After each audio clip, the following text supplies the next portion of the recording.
Welcome back to Cake With It. I'm Jerry, and today we are going to make a cool cake. It looks complicated.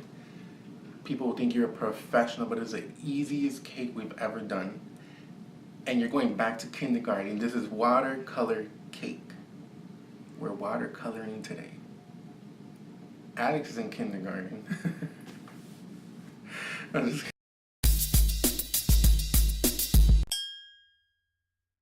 So I baked an 8-inch cake and a 10-inch cake, chiffon cake, no, that was vanilla cakes. And I'm gonna trim all my cakes and I'm gonna cut them into 3 layers each. So I cut the 10-inch round into 3 even layers.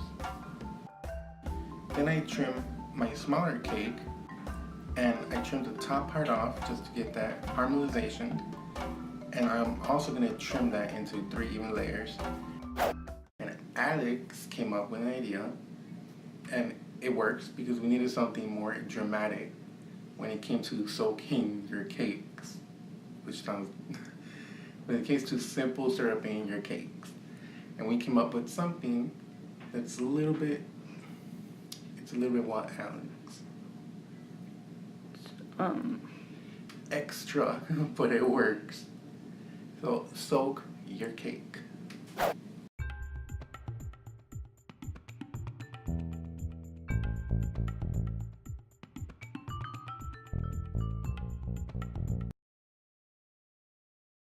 So I made vanilla buttercream for the bottom cake, and I spread it all around the bottom cake, make sure it's even, and then put my second layer on top, and I repeat that, and you can do it as many layers as you want.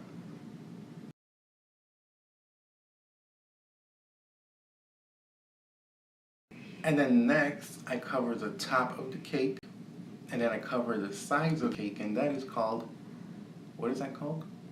Crumb coat. Crumb coat. Alex is learning, jack of all trades. So you coat the cake with buttercream to catch all the crumbs, and then you're gonna have to chill it.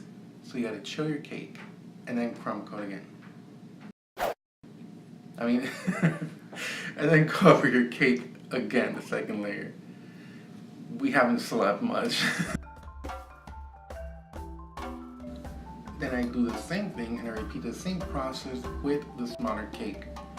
I use the same vanilla cake, but I did a chocolate devil's food cake for it. I put vanilla cream, buttercream on the bottom base, and then I put the second layer, more vanilla buttercream, and then the third layer. And then what are we doing, Alex?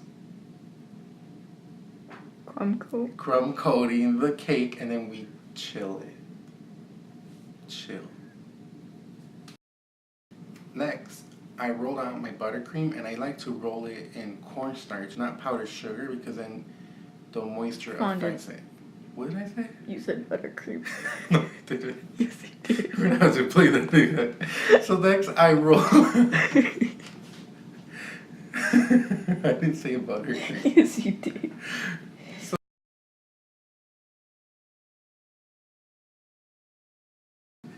I didn't say buttercream. Yes, you did. So next, I roll out the fondant for the cake.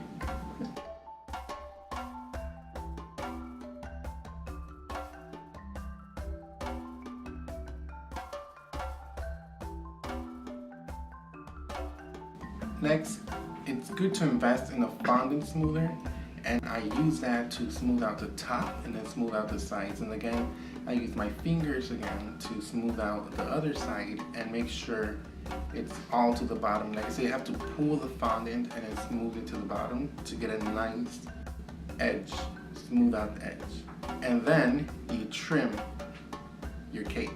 You trim your cake. Now you're trimming cakes. You trim cakes in the beginning, not now. You trim the buttercream. You trim the fondant. You trim. So we're gonna trim the fondant using a paring knife. I'm gonna go and then trim along the fondant. Just trim everything. Trim this video.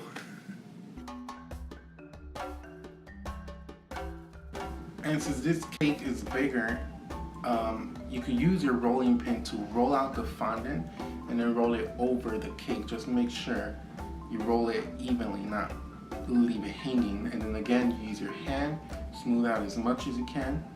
And then you can use your fondant smoother again and smooth out everything, but it's all patience. You don't want to tear this fondant. But if you do, there's a trick.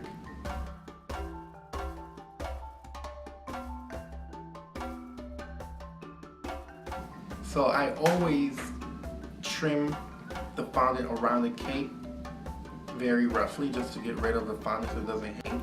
And then I go back and in more detail go all around the edge and do a final trim on the cake. So we're gonna stack cakes, and these cakes are heavy. So I have some bubble tea straws. And normally you need 3, but I'm gonna do 2. 2 should be enough. And you put the straw into the cake and then you lift it up a little, trim it, and then press it back down. And that is going to help the top tier not to fall or cave into the bottom cake. Then we're going to add buttercream to the cake just to glue it. Add the top tier, and those bubble tea straws should keep it steady. This is all architecture. This is a science. And now, to get rid of any imperfections, because sometimes fondant does tear, I grab a piece of fondant and I'm going to grab water and I'm going to mash it until I get a paste.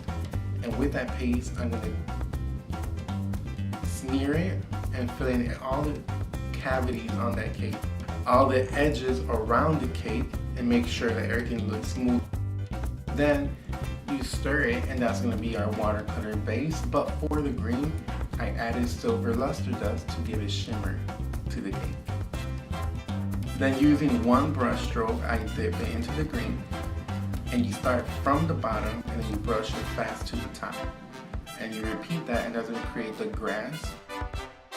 So then I create darker stems going up, and that's where I'm going to put the flowers. So I know on each part of the cake where the flowers are going to go and which one's the grass. Then I repeat that on the bottom part of the cake. So you have the top tier. Then with the side of the brush, I create the leaves. They're gonna have the flower in the middle. And again, that's gonna give you an easier way of where you're gonna put your flowers on your cake.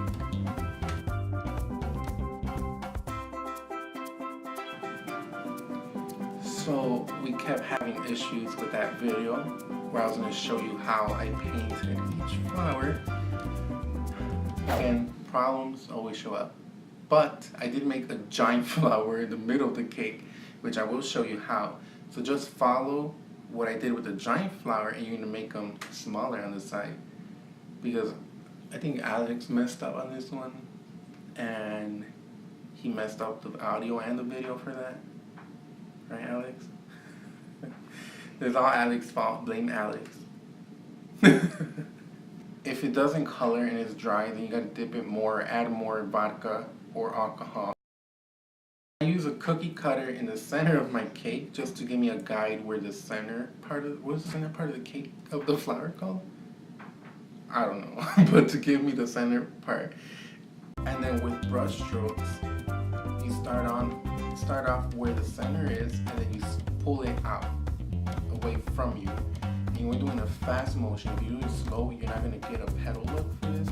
So you want to do it fast, and you want to repeat that all around the cake. And again, the flowers doesn't have to look exactly like mine, but it's a template of how you can do yours.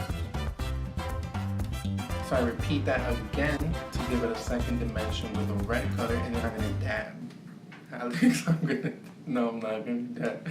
You dab all in the center of the cake, and I use a green color to dab on the center of the cake. Dab on the center of the cake to give it the petal look. And there you go. That is how you make a watercolor cake, and it was so easy. I said it right? Watercolor cake. Yes. And it was very easy. It looked so complicated, but I think it's the easiest cake we've done on this channel so far.